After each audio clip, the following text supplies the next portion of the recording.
Bonsoir à toutes et à tous, bienvenue sur ma chaîne Sylvestre Goodwill pour la suite de la préparation UE4 DSCG partie consolidation avec le chapitre 5, l'élimination des comptes a priori réciproques que nous avons commencé dans une vidéo précédente où nous avons observé le traitement des marchandises en transit, en grand 1.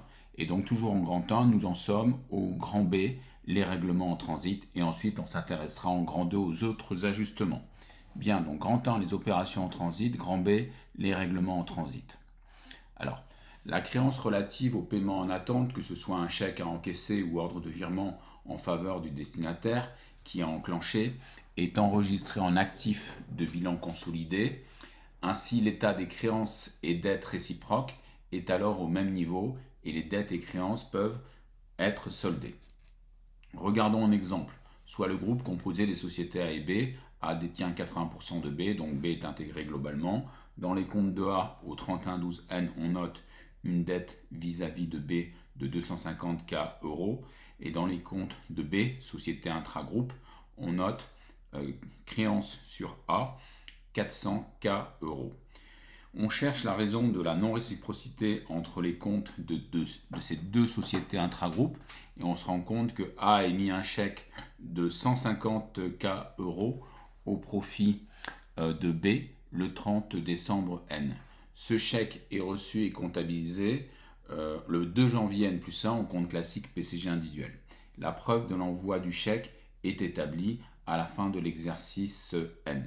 Donc nous avons une société qui présente une dette de 250, l'autre société une créance de 400, celle qui présente une dette de 250, donc d'un niveau moindre que les 400 pour 150K euros, a envoyé un chèque qui n'a pas encore été réceptionné par la société co-contractante. C'est la raison pour laquelle sa créance est toujours à 400. Bien.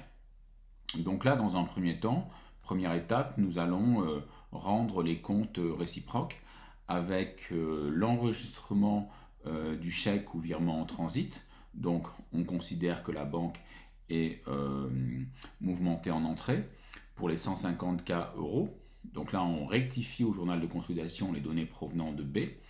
Et au niveau de la créance sur le client A, nous diminuons celle-ci pour la même somme.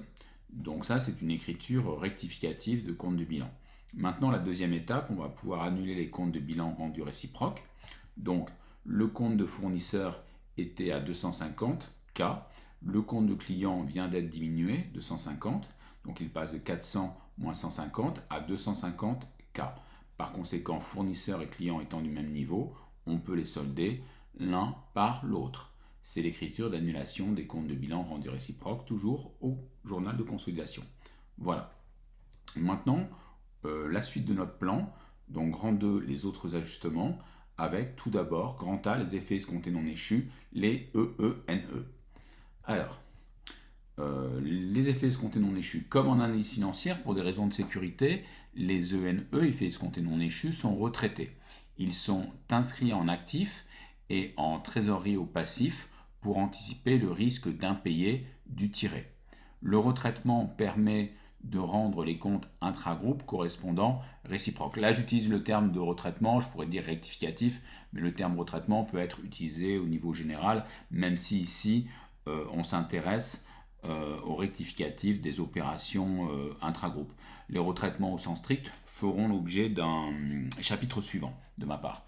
Bien, donc là je prends l'exemple 3 avec A qui détient 90% de B et dans les comptes de A au 31/12/N, on note créance sur le client avec un effet qui a été émis, une lettre de change, encore appelée traite, donc créance client effet à recevoir pour 0.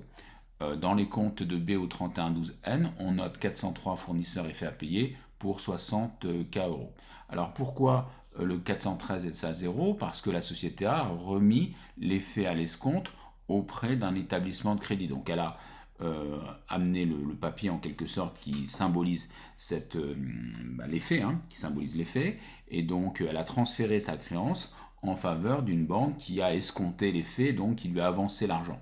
Mais on va estimer que le risque d'impayé de la part du co-contractant existe toujours, donc du client, Et par conséquent, la banque peut très bien se retourner à l'échéance vis-à-vis du tireur pour récupérer directement sur son compte bancaire l'argent. Donc là, on cherche la raison de la non-réciprocité. A pratique habituellement l'escompte de ses effets auprès de son établissement de crédit.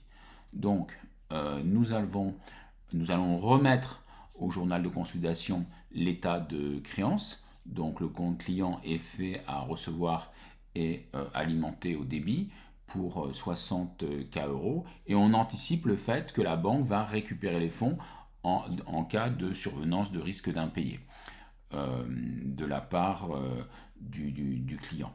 Donc, nous utilisons le CBC, concours bancaire courant, ou banque au crédit, mais il vaut mieux mettre un CBC.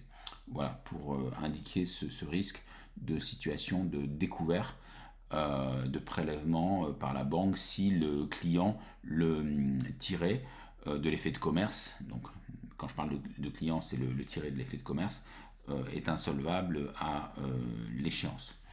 Voilà. Donc maintenant, nous passons à la deuxième étape, l'annulation des comptes rendus réciproques. Donc nous avons un compte de fournisseur effet à payer. Donc fournisseur effet à payer, 60 K euros. Le 413 est ramené à 60 K euros. Donc nous soldons l'un par l'autre. Fournisseur, on le solde, donc on le débite. Et client effet à recevoir, soldé, donc crédité. Donc là, on a une écriture de bilan d'annulation de la dette et de la créance réciproque. Bien, il nous reste à voir au niveau du plan le point grand 2, grand B, les litiges sur facturation. Alors, on va avoir un litige interne ici. Alors, la situation est rectifiée en considérant pour la consolidation qu'il n'y a pas de litige. Prenons un exemple avec A qui détient 95% du capital de B, donc on a une situation d'intégration globale. Dans les comptes de A au 31/12/N, on note une créance sur la société intragroupe, l'autre société intragroupe B de 60 000 euros TTC, un compte 708 de produits des activités annexes pour 370 000 euros du fait d'une mise à disposition facturée de personnel. Et dans les comptes de B, on note dette vis-à-vis de A 39 600 TTC, donc on voit qu'il y a un écart entre le 411 et le 401 de 20 400, 60 000 moins les 39 600. Si on divise par 1,2 le taux de TVA en vigueur, donc ça nous donne 17 000 hors taxe. Et nous voyons que du fait de la différence du 708 produit des activités annexes à 370 000 et le 621 prêt de personnel à 353 000, on retrouve bien ce hors taxe au niveau produit-charge, ce différentiel produit-charge hors taxe.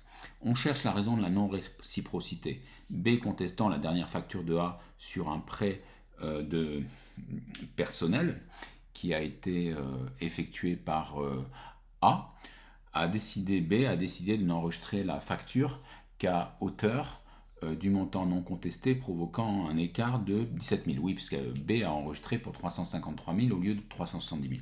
Donc là, on va considérer en consolidation, pour simplifier, que c'est comme s'il n'y avait pas de malentendu, de difficulté au niveau de la facturation, au niveau de la reconnaissance de la facturation. Donc, en première étape, on va rendre les comptes réciproques. Donc on va augmenter le compte de charge pour l'entreprise qui a bénéficié du prêt de personnel, donc pour 17 000. Et puis en contrepartie, nous avons donc la diminution de son résultat de cette société B dans le journal de consolidation. Maintenant, toujours en fin d'exercice, donc ça c'était pour l'écriture rectificative des comptes de gestion, pour rendre les comptes de gestion réciproques. Et toujours en fin d'exercice, en compte de bilan, on va augmenter la dette vis-à-vis du fournisseur intragroupe pour 17 000 hors taxe ou 1,2, 20 400. On indique de la TVA déductible sur l'opération pour 17 000 fois 20%, donc 3 400, et le résultat diminue pour 17 000. Voilà. Donc, maintenant que les comptes sont rendus réciproques, on peut annuler le compte de produit avec le compte de charge équivalent pour 370 000.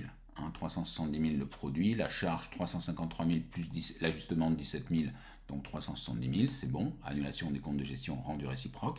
Et maintenant au niveau des comptes de bilan rendus réciproques, le compte fournisseur nous l'avons augmenté de 20 400, donc il est passé de 39 600 plus 20 400 à 60 000. On le solde, donc on le débite. Et puis le compte client, il était à 60 000, donc il n'y a plus qu'à le solder. Voilà, le compte client, effectivement, il était à 60 000.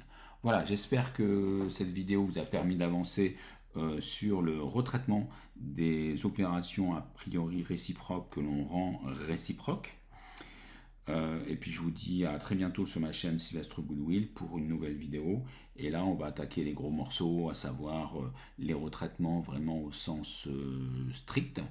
Et puis tout ce qui sera la décomposition par la suite du prix d'acquisition des titres de participation acquis par une mère sur une filiale, avec la présence d'écarts d'évaluation et de goodwill, encore dit d'écarts d'acquisition positifs ou négatifs. Voilà. Bien, à bientôt. Bye bye. Merci.